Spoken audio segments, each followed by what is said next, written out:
திரு ஆதவன், ராமர் கோயில் பொறுத்த வரைக்கும் முழுமையாக இன்னும் கட்டி முடிக்கப்படவில்லை. இது அவசரத்திற்காக, தேர்தல் ஆதாயத்திற்காக அவசரமாக திறக்கிறார்கள் என்று கட்சியினுடைய காங்கிரஸ் தலைவர்கள் மட்டுமல்ல, சங்கராச்சாரியர்களே ஆகமத்துக்கு எதிராக திறக்கிறார்கள் என்ற ஒரு குற்றச்சாட்டை முன்வைத்திருக்கிற நிலையில் இவ்வளவு அவசரம் ஏன்? முதலிலே தொலைக்காட்சிக்கு இந்த ஒரு அருமையான வாய்ப்பை எனக்கு கொடுப்பதற்கு நன்றியை கூறிக்கொண்டு,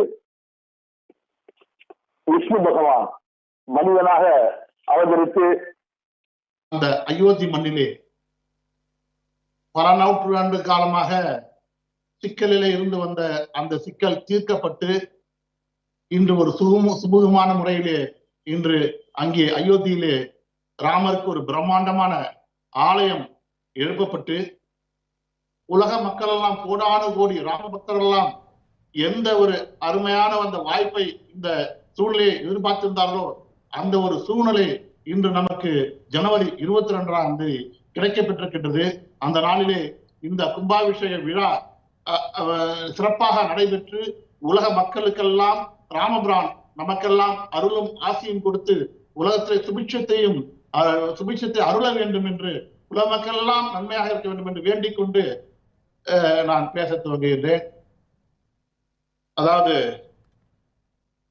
திராவிட முன்னேற்ற கழகத்தை சேர்ந்த சகோதரி ஆண்டாள் பிரியதர்ஷினி எந்த அளவுக்கு வன்மத்தை அவர்கள் கொட்டுகின்ற அந்த வன்மம் என்பது அது பாரதிய கட்சியின் மீதா அல்லது பிரதமரின் மீதா அல்லது ராமரின் மீதா அல்லது ராமர் கோவிலின் மீதா தெரியல. உங்களுக்கு தொடர்ந்து திராவிட முன்னேற்ற கழகம் அது எதற்காக இப்படிப்பட்ட ஒரு வன்மத்தை கோயில்கள் மீதும் இந்து கடவுள்கள் மீதும் எதற்காக கொட்டுகிறான்னு தெரியவில்லை. ராமருக்கு இப்படிப்பட்ட ஒரு அற்புதமான அதாவது ஒரு புரிதலுக்காக அவர்களுடைய கருத்தை சொல்றாங்க, இருக்கிற நடைமுறையே சொல்றாங்க. அதுல எங்க வன்மம் இருக்கு எனக்கு புரியல. சொல்ற விதத்தை தான் சொல்லிட்டு இருக்காங்க. நான் இல்ல என்ன பேச விடுங்க, அவங்க பேச விட்டீங்களா? அதாவது சொல்ற விதத்தை தான் சொல்றாங்க. என்ன சொல்றாங்க? ராமர் கோயில இவிஎம் மிஷின் எந்த அளவுக்கு அவருடைய வண்ணமான புத்தி இருக்குது பாருங்க. ஒரு இவிஎம் மிஷின், ஓட்டிங் மிஷினையும் ராமர் கோயில் ஒன்னா உலக மக்கள் எல்லாம் உலகத்தில் இருக்கிற கோடான கோடி ராம பக்தர்கள் மிகப்பெரிய ஒரு புனித விழாவை கருதுகின்ற அந்த ஒரு அற்புதமான ஒரு நிகழ்வை அதை கொச்சைப்படுத்துவதற்காக அதை வந்து ஒரு எலக்ட்ரானிக் ஓட்டிங் மிஷினுடன் ஒப்பிட்டு பேசுகிறார்கள். அவரது ஒரு பொதுவெளியிலே கோடான கோடி மக்கள் பார்த்துக் கொண்டிருக்கிற சபையில் நீங்க அதையே மீண்டும் மீண்டும் சொல்றீங்க. நீங்க விஷயத்துக்கு திரு ஆதவன், நீங்க விஷயத்துக்கு நீங்க சொல்லிட்டீங்க, கூறியது கூறல் குற்றம், திரும்ப திரும்ப அதையே சொல்லிட்டு இருக்கீங்க.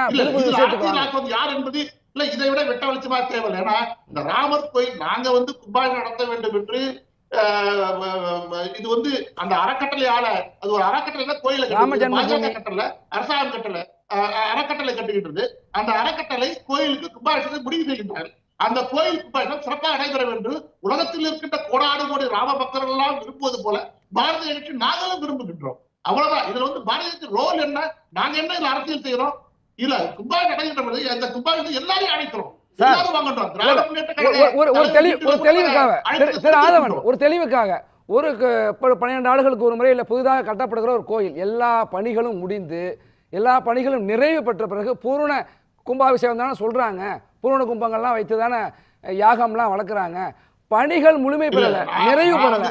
நிறைவு பெறாமல் தனிப்பட்ட முறையில இல்ல நான் தனிப்பட்ட முறையில பல கோயில் கும்பாபிஷேகங்கள கிட்ட இருந்து நான் அதை பங்கு பெற்றிருக்கின்றேன், நடத்தி இருக்கின்றேன். நிறைய என்னுடைய நான் கிட்ட அதை பார்த்திருக்கேன். அதை பாத்தீங்கன்னா முக்கியமான கோயில் பகுதி முடித்து விட்டது என்றால் கும்பாபிஷேகம் நடத்துவார்கள். அதனால வெளிப்புறத்துல இருக்கிற அந்த வேற மண்டபங்கள் அது போன்ற விஷயங்கள் இல்ல, உபசன்னதிகள் ஒரு பக்கம் இருந்தாலும் பிரதான சன்னதிகள் எல்லாமே பணிகள் முடிந்திருக்கும்ல. கட்டுமான பணிகள் முடிந்த பிறகுதான் நடத்துவாங்க. முடிஞ்சிருச்சு.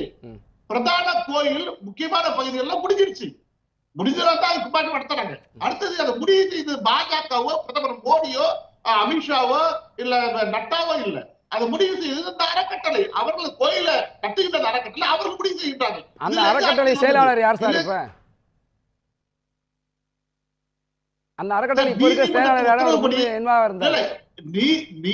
நீதிமன்ற உத்தரவுப்படி அமைக்கப்பட்ட ஒரு அறக்கட்டளை. அதுல நீங்க எப்படி கேள்வி கேட்டீங்கன்னா ஒவ்வொரு இதுலயும் அப்படி கேள்வி கேட்க முடியும். நம்ம நீதிமன்ற உத்தரவுப்படி அமைக்கப்பட்ட ஒரு அறக்கட்டளை, அந்த அறக்கட்டளை நிர்வகிக்குது. அதுல பாஜக தலையிடல, அரசாங்கம் தலையிடல, அரசியல் தலையிடல.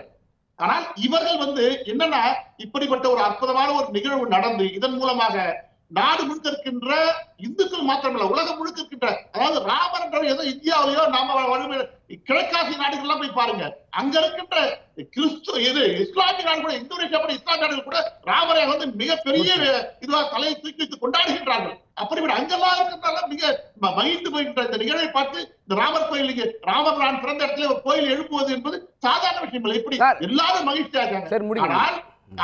ஆனால் இப்பொழுது இந்தியாவில் கூட பார்க்கின்ற பொழுது இஸ்லாமியர் கூட மிக மகிழ்ச்சியாக இருக்கின்றார்கள். அதுதான் எதிர்கட்சிகள் கண்ணை உறுத்துது. இஸ்லாமிய இந்துக்கள் மகிழ்ச்சியாக இருக்கின்றார்கள், அனைவரும் ஒற்றுமையாக இருக்கின்றார்கள். ஒற்றுமையான சூழ்நிலை ஏற்பட்டு விட்டால் இவர்களுக்கு ஓட்டு வங்கி பாதிக்கும். அதுதான் இவங்களுக்கு கிடைக்குது. அதனாலதான் இவங்க அரசியல் ஆக்குறாங்க. இது அரசியல் செய்வது பாஜக இல்ல, காங்கிரஸ் கட்சியும் அந்த கூட்டணி கட்சிகளாக திராவிட முன்னேற்ற கழகம் போன்ற கட்சிகள் இவர்கள் தான் அரசியல் ஆக்குகின்றார்கள். ஏன்னா இஸ்லாமியர்களும் இந்துக்களும் ஒன்றாகிவிட்டால், சிறுபான்மையினர் பெரும்பான்மை ஒன்றாகிவிட்டால், இங்கே ஒரு இணக்கமான சூழ்நிலை ஏற்பட்டு விட்டால் சிறுபான்மையினர் வாக்குகளை ஒருங்கிணைக்கின்ற பணி இவர்களுக்கு மிக கடினமாக. ஆனா சிறுபான்மை ஓட்டுகளை ஒருங்கிணைக்க வேண்டும் அந்த முனைப்புடனே அந்த பார்வையில பார்த்து கொண்டு, அதனால்தான் ராமர் கோயில் வந்து இவிஎம் மிஷின் சொல்லிட்டு ஒரு இழிவான இது வந்து புதுசு ஒண்ணு கிடையாது. இவங்களுக்கு இவங்களுடைய திராவிட முன்னேற்ற கழகம் கைவந்த கலை தொடர்ந்து அதேதான் இன்னமும் செய்திருக்கிறார்.